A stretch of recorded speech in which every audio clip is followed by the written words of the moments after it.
Well, all this month we have been on this journey together in the series called The Jesus I Never Knew, rediscovering, reinvestigating the person of Jesus. I think one of the most dangerous things that can happen to people that are Jesus followers is when you become bored with the person of Jesus. We never want to become inoculated to the power, the majesty, the mystery, and the wonder that is Jesus. And so we've been looking at Jesus with fresh eyes. And the angle that we've been investigating Jesus with is his humanity. We've said throughout the series that there's a lot of people in the Western world today that stand on this side that say, well, Jesus was a man, and I get him being human. He was a great teacher, a great leader, but he was just a man. Then there's a lot of people like myself and maybe like you, people that are in churches on Sunday mornings, and they are really comfortable with the divinity of Jesus. We look at Jesus who lived this sinless, perfect life. He died a death for us on the cross and then rose again. I mean, we look at Jesus and his divinity, we almost think that he's just superhuman.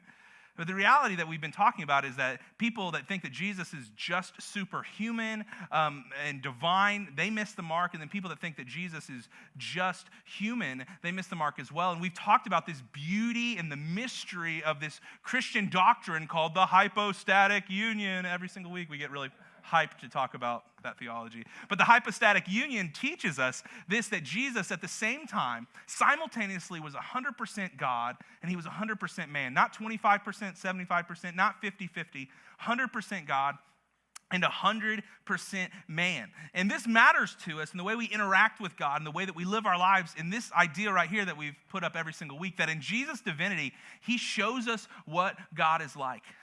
Jesus was God in a bod. He was the image of the invisible God. Jesus is what God has to say. Jesus is what God is like and what God's character on display looks like. And that matters to us so much in his divinity. But in Jesus' humanity, he shows us this. He shows us what it means to be truly human as well. In other words, Jesus, who was 100% human, we can look at him as our model, as our prototype, as the way that you and I were designed to walk through the human experience. We've said that the goal of the human life, even inside of being a Christian, is not to become this angelic figure, but it's to become truly, beautifully, and gloriously human in the way that Jesus was human. And so we look at the way that he lived his humanity, and he is our prototype. He is our model for the way that we are to be truly human. In the first week of the series, we just talked about this big idea that Jesus was human and God. Last week, we talked about maybe what was a scandalous idea to you, and if you weren't here, you should check it out online. But we talked about the reality that Jesus had to grow. He had to develop. He was a boy who grew into a man. He grew in stature and in wisdom and favor of God and of other people. And that was a really big idea for us because we're challenged to grow in the same way that Jesus grew. This week, we're going to talk about how Jesus was tempted like you and I are tempted, and how he gives us this off-ramp from yielding to our temptations by looking at the way that he was human. But as we're talking about temptation this morning, we are heading into Thanksgiving week, where we are all going to have glorious Thanksgiving meals on Thursday, Friday, leading into the weekend. And so Thanksgiving is one of those things like 4th of July where we can't just have one of all the good things. I don't know if you're like me, but you have to have all the good things. It's like, you have meat. It's not like we have meat, starch, vegetable. We have meat, starch, vegetable, dessert. That's kind of how we do it here in America, right? And so I thought it'd be kind of fun for us to sort of talk about our favorite food temptations of Thanksgiving meals. So we'll just pick your favorite here. This is when you can nudge your neighbor, argue with your neighbor. We'll get into an argument. We'll disagree in this. This is going to be fun. But pick your favorite. We got yeast rolls here, so dinner rolls or deviled eggs. What are you guys doing here? Eggs. See, I love you guys. I've been around some church people before, we can't call them deviled eggs. They're angeled eggs. And I'm like, no, deviled is a spice, and I'm a pastor. Sign me up for the deviled eggs. I think they're pretty awesome. Here we got a baked mac and cheese with all the crumbly stuff on top, like a little crust. And then if you guys are into wet bread, we have stuffing. I don't get it, but I know some people like stuffing, I guess. But I love the mac and cheese with all the baked stuff on top. But we can argue about that one later. Here we got sweet potato casserole and green bean casserole. This is what I love about America, you guys. We take something like sweet potatoes that's relatively healthy, and we're like, put a layer of marshmallow on it. That'll do it, right? That'll even things out somehow. But personally, I'm a fan of the green bean casserole. I love the French onion soup and the crumblies on top. Love that kind of thing. I guess I'm all about the texture, I'm learning today. Let's go into the dessert rounds here. We got the classic pumpkin pie or pecan pie. It's pecan is how you properly pronounce it here in Indiana. But anyway, what do you guys got? Pumpkin or pecan? Yeah. Pumpkin. There's not enough whipped cream in the world for me to love eating pumpkin pie. I don't understand you guys. But that's good stuff here. Here's another dessert round. We've got the most American choice, apple pie. And then we've got the most Hoosier choice, sugar cream pie. What are you guys doing? Oh, we got some diehard sugar cream pie people in the house. I guess I'm an American before I'm a Hoosier, I guess. And so I go apple pie all the way. But again, we can argue about this later. Man, anybody else just hungry after this? I have not eaten anything yet, and I'm feeling it in this moment. But hey, let's take that off the screen. Stop talking about food so much. We're all going to be tempted by all this good stuff. But here's the reality. You and I, each and every one of us, we are tempted to make decisions that we're going to regret pretty immediately afterwards, right? Every day we're faced with decisions and temptations to choose something that's not going to lead to our flourishing, but it's going to lead to some regret as well. I mean, 55% of Americans are tempted to eat way too much over the holidays, to which I say, what's wrong with the other 45%? I don't get it at all, but we do this with food. 70% of Americans say that they overspend every Christmas season. Like they've got a budget goal, and then 70% overspends and does way too much, to which I say, what is the other 30% doing? Isn't it like the most American thing ever to look at your credit card bill in January and be like, who did this? What an outrage, right? I mean, we overspend more than we're comfortable spending at all. 44% of Americans say that they face temptations just to pick up their phones and do scrolling for no reason, just to look down at their phones. So we're tempted just to spend idle time just on our phones, not really doing anything. And I'd say, again, 44% seems low to me because we are like addicted to this temptation to see what's going on in other people's lives instead of living our own. I love what Oscar Wilde, who was this Irish poet and playwright, said about temptation. He says, the only thing I cannot resist is temptation, right? I mean, this just gets to the fact of the matter that we can do a lot of things, but temptation is just hard for us to resist, hard for us to see to the other side of. And here's the reality. This is why it's important for us to talk about temptation as we look at Jesus. Jesus in his life was tempted, just like you and I are tempted, and we were tempted. The author of Hebrews, we don't know exactly who they were. It was a guy or a girl. We don't really know, but they said this in Hebrews chapter 2 about Jesus being tempted in his humanity. I think this is really beautiful. They're describing who Jesus is. He said, Jesus, had to be made like them, like us as humans, fully human in every way, in order that he might become a merciful and faithful high priest in service to God, and that he might make atonement for the sins of the people. Atonement meaning make right what we have made wrong with our sins. Jesus had to be fully human to do that. And then I love this. He sort of puts the power and the punctuation at the end here. Because he himself suffered when he was tempted, he is able to help those who are being tempted. This is so powerful, you guys, because we see this picture of Jesus who not only was tempted in the way that you and I are tempted to make decisions that are not going to lead to our flourishing, but he suffered in temptation. Jesus stands in solidarity with you and your humanity when you struggle with temptation. He was there. He understands you. He stands with you. He suffered in it. But yet, he did not sin. And because he stood there in the temptation, he's able to help us while we are tempted. And this is a beautiful picture of the hypostatic union, God being 100% God, or Jesus being 100% God and 100% human. And he is tempted just like you and I in his humanity. This is a really beautiful picture. But the author of Hebrews doesn't really tell us how Jesus did it here. Because I'd love the next verses to explain point A, point B, point C, how Jesus helps us when we are tempted. We don't find it here, but we do find it in the life of Jesus. And so that's where we're going to spend some time this morning in the Gospel of Luke, which is one of the 4 ancient biographies that people took down in the first century to try to help us understand Jesus' life. And the Gospel of Luke is one of those. And so we're going to hang out in the Gospel of Luke chapter 4, starting in verse 1. And we see in Jesus' life how he was tempted tempted and how he overcame temptation and how he gives me an off-ramp from yielding to temptation. Because, hey, you know what? I need help being human and flourishing in my humanity. And so we're going to follow Jesus into this so that we can grow in our humanity as well. So we're going to pick up here, Luke chapter 4, verse 1. We're told this, that Jesus, full of the Holy Spirit, left the Jordan and was led by the Spirit into the wilderness, where for 40 days he was tempted by the devil. He ate nothing during those days for 40 days, and at the end of them, he was hungry. I love that Luke tells us here that Jesus, in his humanity, he was hungry. 40 days in the desert with the sun beating down on him. You better believe he was hungry. And he withstood this for 40 days. Doesn't this speak to us of the humanity of Jesus, that he had hunger pangs? Some of you, and I know you, can't go 40 minutes without eating. And I don't think I could go 4 hours without eating, it seems like sometimes. But Jesus, for 40 days, he was hungry. He was just like us when we have not eaten. We'll leave the question of, did Jesus ever get hangry, for another time, because that's a whole other sermon. But Jesus got hungry. But there's something else maybe you bumped up against here that we need to talk about. It's something that we have to wrestle with and understand. We're told here in the text that Jesus, while he was in the desert for 40 days, he was tempted by the devil. And I know some of you, and I love that you go to church here with us because you have great questions. Some of you are asking, a devil? Really? I'm down with the whole Jesus thing. I love this, but there's a devil? Pitchfork, tail, red, that kind of devil? You're what is going on here? And so we just want to stop here. I want to help you understand. This is something that I wrestle with as well. But I want to help you understand maybe a way that you can lean in to think about the enemy, to think about the devil. Because Jesus encountered the devil, the text tells us. Now, I begin my understanding, my theology of the evil one with the reality that I believe that there's evil in the world.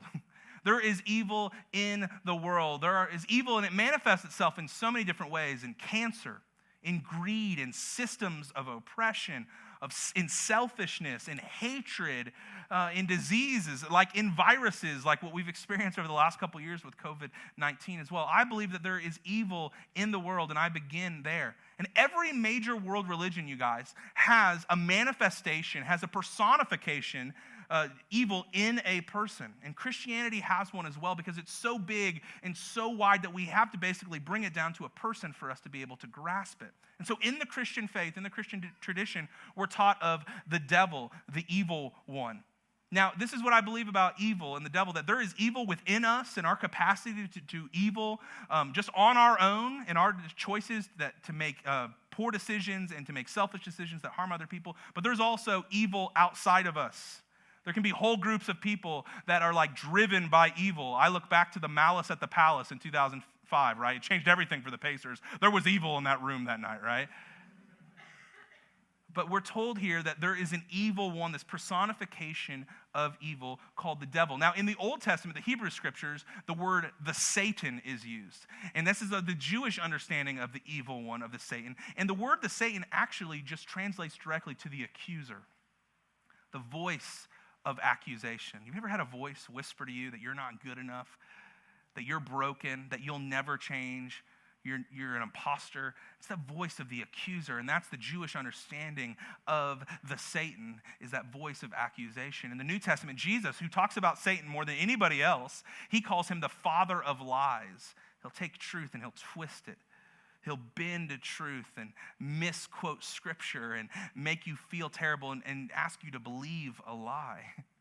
This is what Satan is. Satan is not this picture that was described in the medieval times about a demon with a pitchfork and a sly grin and a tail. That's not what the evil one is. But I believe that there is an evil one. There is a personification of evil called the Satan. I do. And the main reason I do, and you can take everything else I said with a grain of salt, but I believe that there is an evil one, there is a Satan, because Jesus believed there was an evil one and there's a Satan. He rose from the dead, and I'm going to go with whatever he says.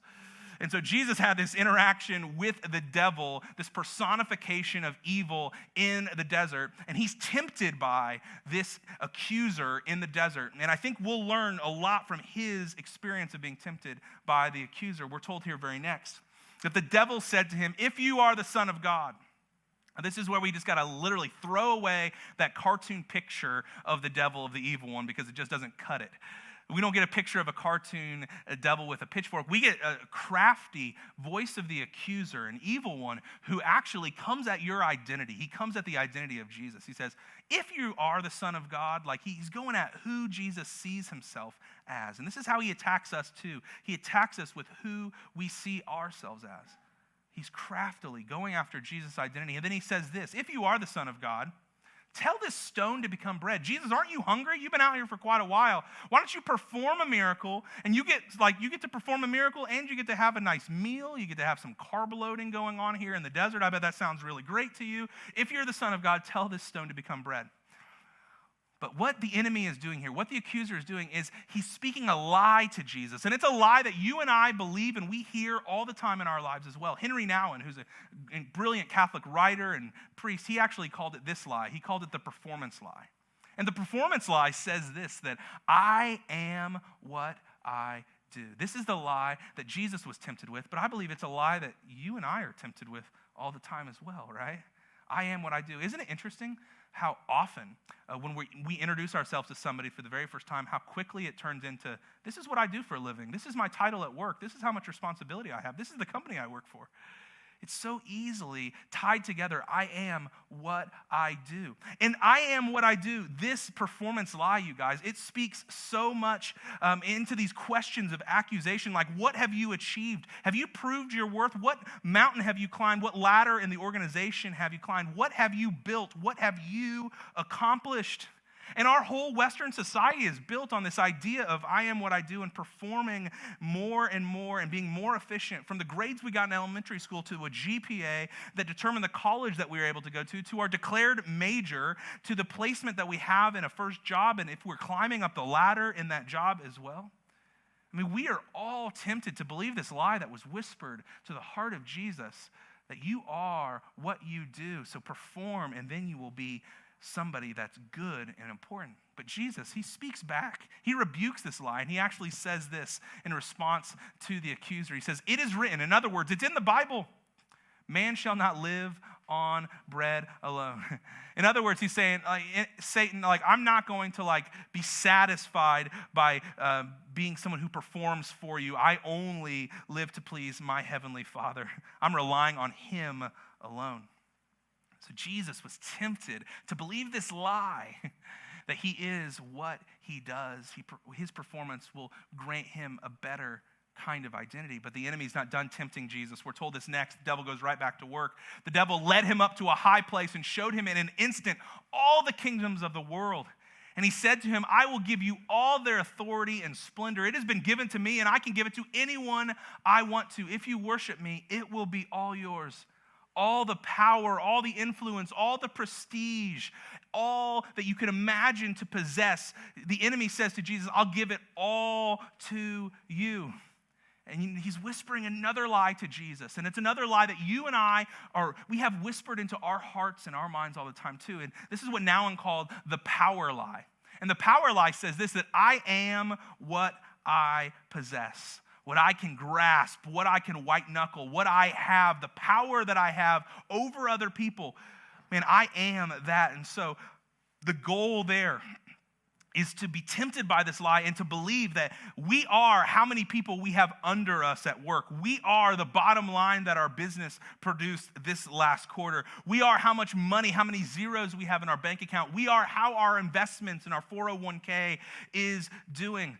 The lie that we're told inside of the power lie is that the more that I have to my name, the more that I have, the more satisfied and happy I will actually be. The goal here is bigger, better, newer, faster, stronger, latest model, rinse and repeat until we breathe our last breath, because that's the goal of the power lie, that I am what I possess. And make no mistake, Jesus had power, right?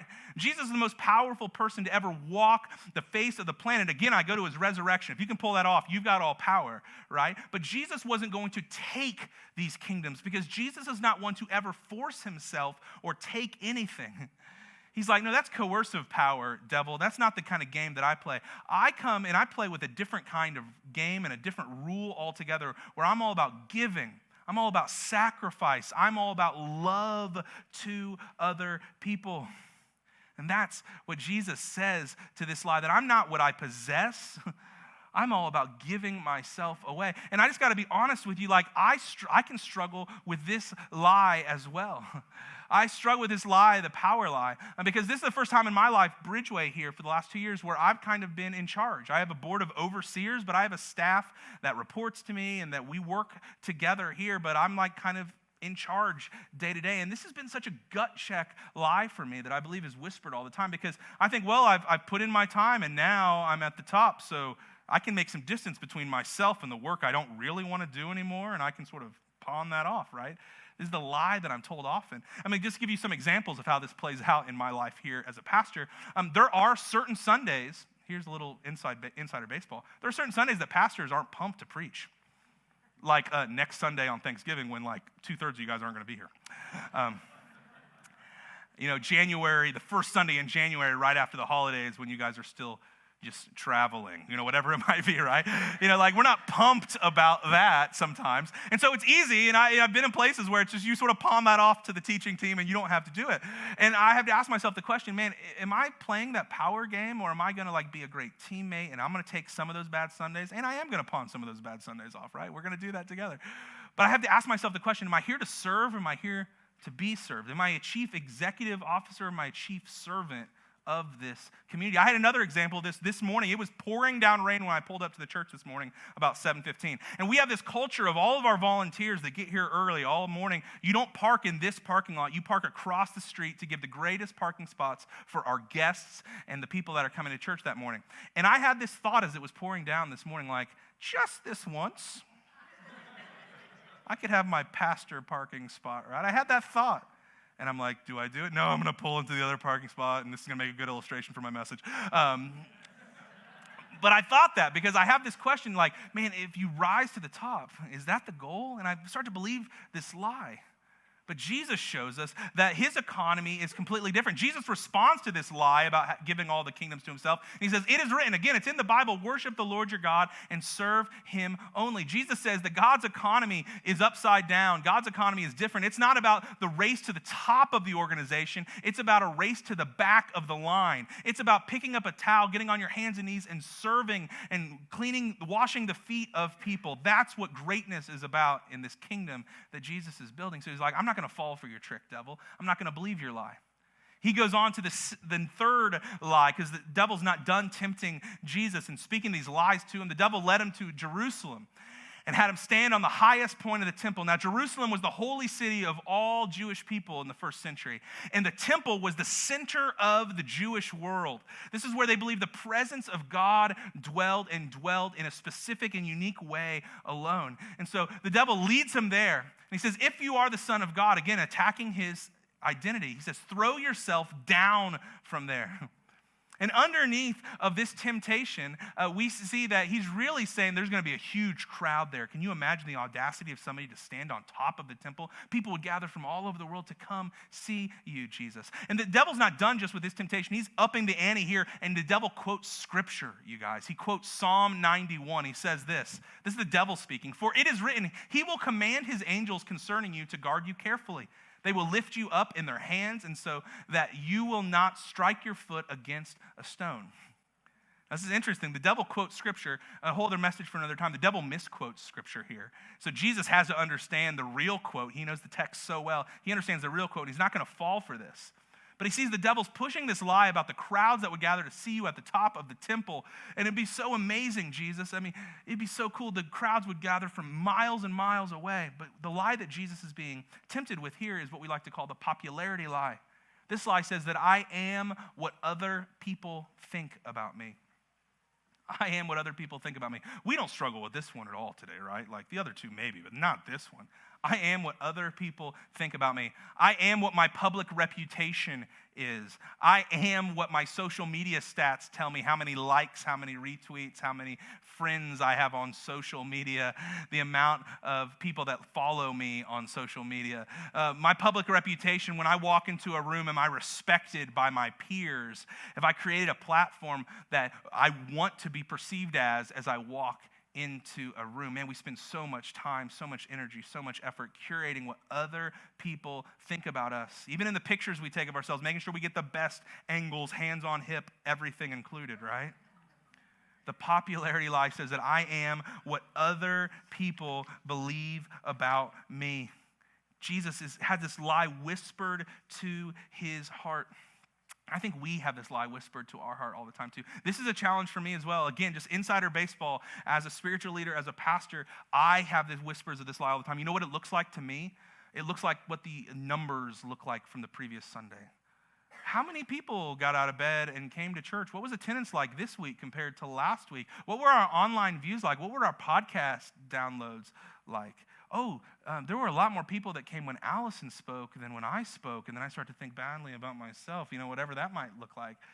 And sometimes I have like the whispers, the echoes of this lie about I am what people think about me play into my life and just what I get to do as I help lead us here at Bridgeway. That was a joke about Allison, by the way. She always has more people come, and I just have to deal with that. But I hear this lie, and I wrestle with this all the time too. But Jesus, he combats this lie. Again, he says this.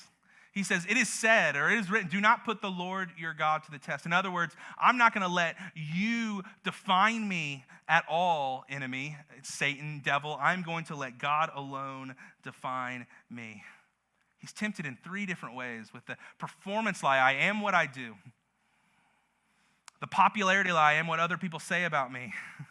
And the power lie, I am what I possess. Jesus is tempted in all this, and yet he did resist temptation.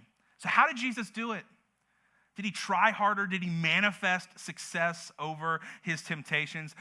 Did he just dive into his superhuman ability to know the scriptures so well that he would have the perfect answer to have a quit back of the enemy? No, I don't believe it's any of that stuff. I believe that the truth and the power in how Jesus responded to temptation is what happened to him right before he went into the desert.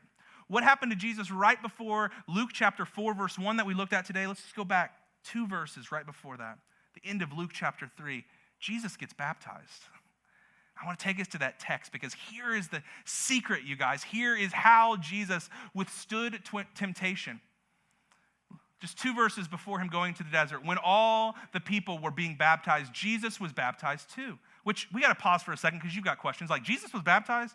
Why was Jesus baptized? Like, he go into the water, like, in the name of the Father, me, and the Holy Spirit. I now baptize me in the name of me. Like, what is that about?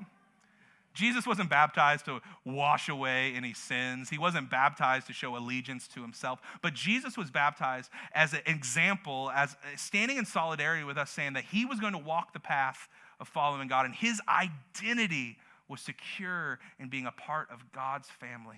He was showing us that his identity was secure in being part of God's family. So Jesus gets baptized. And as Jesus was praying, heaven was opened and the Holy Spirit descended on him in bodily form like a dove. And the voice of his Father, God the Father, came from heaven saying, you are my Son whom I love. In you I am well pleased. You guys, this is it. Jesus was able to go to the desert and withstand temptation because Jesus had a rock solid understanding of his identity. Did you catch it there? His Father says, you are my Son whom I love. In you I am well pleased. Notice that his Father did not speak that you're my Son and I love you and by you I am well pleased. By you means that there were a lot of things that Jesus had to do to earn that love. But you guys, Jesus was baptized before he ever had a crowd gathered around him to teach. Jesus was baptized before he ever performed a miracle, before he ever healed a sick person or cast out a demon, before he resurrected anybody. Jesus was baptized. Before he did any of that cool stuff, his heavenly Father speaks to him and says, not by you, but in you I am well pleased. You are my Son and I love you. No matter what, come what may, I just can't help myself. I love you. And Jesus heard the voice of his Father and he never forgot it for a moment of his life. You know, parents in the room, you understand this kind of love because this is the love that you have for your kids. You know, before they do anything that's impressive, man, you just can't help yourself. You love them. We've got an almost 3-year-old at home, Jack, and when he goes to bed, I'll lay in his room on this little couch day bed that we have. He wants me to stay in there for a while. And he'll just be jabbering a little bit. And I'm like, buddy, it's time to go to sleep. I love you. Daddy loves you, Jack. And Jack is entering into that time of toddlerism called why? Why? Because I love you, buddy. It's like, but why? Because you're my son. And he goes, why? Well, your mommy and daddy loved each other so much that, no, I didn't really go there. But why? And I'll just go through all these different attributes. I'm like, oh, I love you because you're creative. I love you because you have such an incredible imagination. I love you because you're silly, you're fun, you're handsome, you're so smart. But I'll say, I love you no matter what. And he just says why over and over again. But the point that I'm trying to make to him, I'm trying to instill it into that little soul, is that I love you and you don't have to do anything, buddy. I love you. I'm just so pleased that you're mine. And that kind of love that God spoke to Jesus is the same kind of love he speaks over your life. You're more like Jesus than you imagine because God the Father loves you in the same way he loves his son Jesus. You are his son in whom he is well pleased. You are his daughter in whom he is well pleased. He loves you and you can't do anything about it. And you can't perform the cool spiritual things. You can't attend enough church services. You can't memorize enough scripture or sing loud enough with your hands raised like the really crazy people at church. No, you can't do it. You can't do enough for him to change his countenance towards you because God the Father looks at you and says, you are my son, you are my daughter, my beloved, in whom I am well pleased. You know how Jesus withstood temptation? Is he never lost the truth of who he was and whose he was. My friends, that is the trick for us. Jesus didn't go into the desert just as a superhuman. No, he understood his identity as a son of God, as the Son of God. And for us to withstand temptation, we've got to understand our identity as sons and daughters of God as well. And never forget it. I love that Bishop N.T. Wright, a great New Testament scholar, this is what he says about fighting temptation. This is so beautiful. This sings to me. He says this, that the Christian discipline of fighting temptation, which, what a beautiful way of saying the discipline, the practice of fighting temptation, is not about self-hatred or rejecting parts of a God-given humanity. It's not about hating yourself so much or beating yourself down. No, he says that's not the trick to fighting temptation. He says fighting temptation, it is about celebrating God's gift of full humanity. And like someone learning a musical instrument, discovering to tune it and play it to its best possibility. At the heart of our resistance to temptation, you know what at the heart of it is? It's love. And it's loyalty to the God who has already called us his beloved children in Christ. Man, it's driven by love and it's driven by us remembering who we are and whose we are. That's what's going to help us as we face down temptation. So here's a couple practical ways. How do we remember this? How are we driven by love and loyalty to this God who calls us his children? How do we remember who we are? First, we need to recognize God's voice. We need to recognize God's voice. You notice every time Jesus was tempted, he was so good at quoting the scripture. It is written, it is written, it is said, it is written. Jesus had the Bible not just on like the top of his mind, but it was in his bones, you guys. He knew the text so well because he had studied and he wanted to live and trust this story that we're handed in the scriptures. He knew it so well that he could speak back the truth over the lies that he was being told. Let me ask you this, and this is not a guilt question, but could you recognize God's voice? Is the text, is the scripture in you? Not just like you come on Sundays and you might hear a couple Bible verses, but like, do you know this story? Do you trust these words? Do these words guide you and help guide your worldview in the way that you interact with coworkers, family members, the news, everything around you? Do you recognize God's voice in that way? Man, I just want to challenge you. That's where the good stuff is, where you get it in you and it energizes your story. Jesus recognized God's voice to where he could shoot it back at the lies and the temptation that are facing him because he remembered who he was and whose he was. And lastly, this, and we talk about this almost every other week, but we need to have community. We need to have spiritual friends. We need to have friends that aren't Jesus followers. Hear me on that. We need to have friends that are not Jesus followers. I do, and everybody should. But you also need some friends that are running in the same direction that you are. People that can lift your head when you're down in yourself. lift your eyes to the truth of what's really going on around you, to remind you that you are God's beloved and God is pleased with you and that you're not the sum of your worst mistakes. You need people like that in your life. I want you to have people like that in your life. That's one reason why we have table groups here, our version of small groups. That's why we intentionally make environments where people are with each other so we remind each other of this truth. This is how we remember our identity, is that we're tuned into what God has to say about us, and we're tuned into other people that can speak the truth about what God says about us as well. You guys, Jesus, the God-man, 100% God, 100% human, he withstood temptation by remembering his identity. He knew who he was and whose he was. And I don't know the temptations that are facing you down, but I'll tell you this, I'll guarantee this, you can take this to the bank. You're not going to overcome those temptations by just muscling up. You're not going to overcome those temptations by like reading a self-help book to get you to the other side. You're going to overcome those temptations by getting to the core of who you are and understanding who you are and whose you are, and letting the voice of God speak into you that you are his beloved, made in the image of God to reflect the image of God to this world. Man, that will energize you. That will mobilize you to face down whatever you're facing. Nothing else will do. And Jesus showed us the way because he was human and he showed us how to withstand temptation.